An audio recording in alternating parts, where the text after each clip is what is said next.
At the end of last year, Behringer announced some budget takes on some absolutely classic pedals. And out of the lot of them, the Centaur was probably the most talked about one.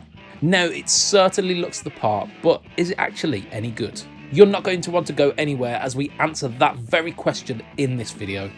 Let's check it out. It's Budge here for Pedalboards of Doom, your one-stop shop for guitar gear and news. Now, when I first get a pedal, I like to stick all the controls at noon when I first plug it in. Most pedals are designed that if you set everything at 12 o'clock, you're at least going to get a decent tone. So let's check out what that sounds like now.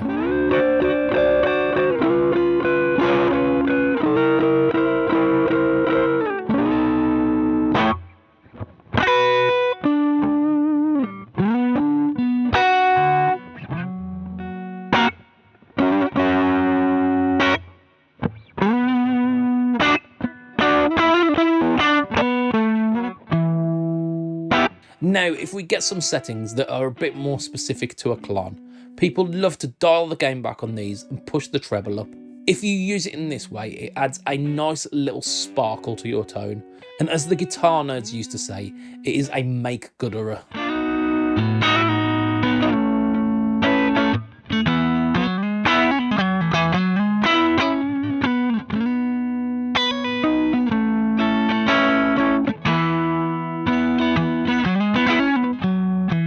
When you use a klon to push the front end of a driven amp, it kind of gets in a similar territory to the treble booster.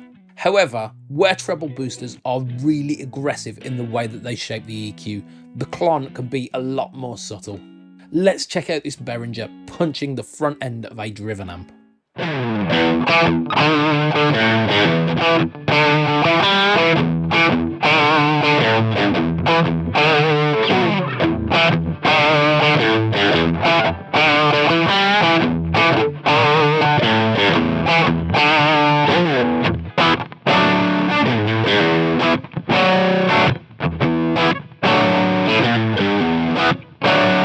How do you think the Behringer Centaur has done so far? Is it doing the klon thing or is it swinging a miss?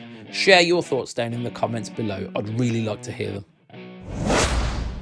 Now, of course, this range of pedals is gathering a bit of controversy, and it is not unfounded. Just by taking a look at this one, you can clearly see that it is inspired by the klon Centaur. Well, I don't think it's unfair to say that it is a little bit more than inspired. They've definitely borrowed heavily from the look, and the graphic on the front is straight up stolen.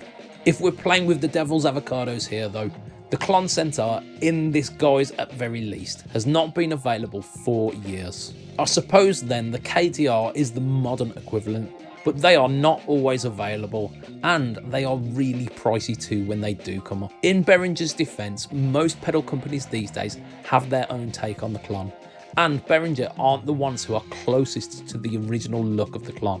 If you went crazy and wanted to pick up an original klon for yourself, you could get a used 2013 BMW 3 Series for £500 less. Now, let that sink in, that is crazy. You could get a luxury automobile for the price of a guitar pedal. Behringer are bringing a little bit of the unattainable to the masses, but I can understand why some people are put out by their choices. Now, which side of the fence do you sit on? Are you okay with the blatant disregard for copyright that Behringer is showing here?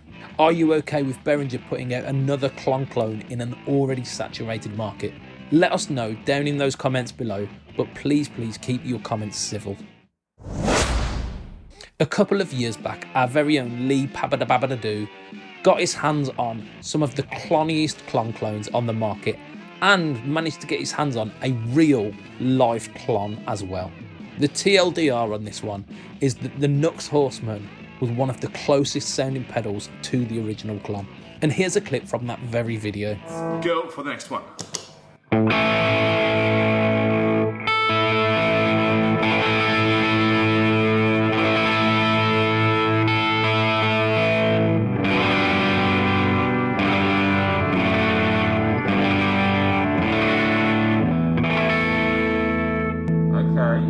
Okay.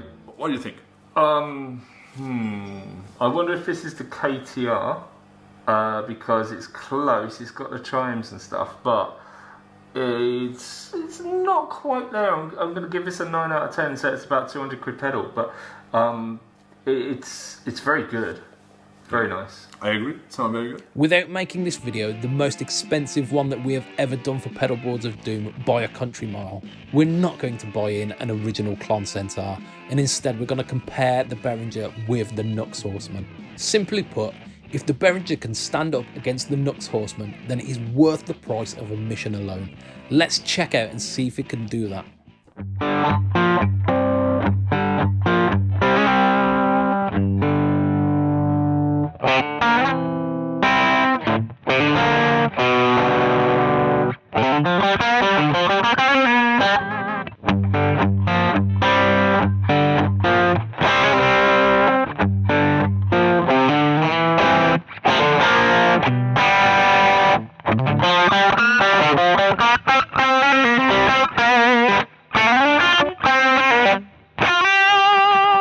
The Behringer Centaur is currently retailing for somewhere between £60 and £70, depending on which retailer you go for.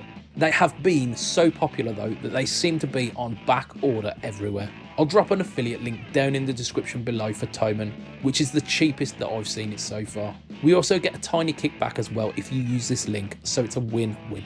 Another cheeky replica in this same line is of course the Behringer Fuzzbender. I shot a video for the Fuzzbender recently, and the card for that video is showing on screen now, so feel free to give that one a watch. Thank you for watching this one, and I'll see you again on the next video.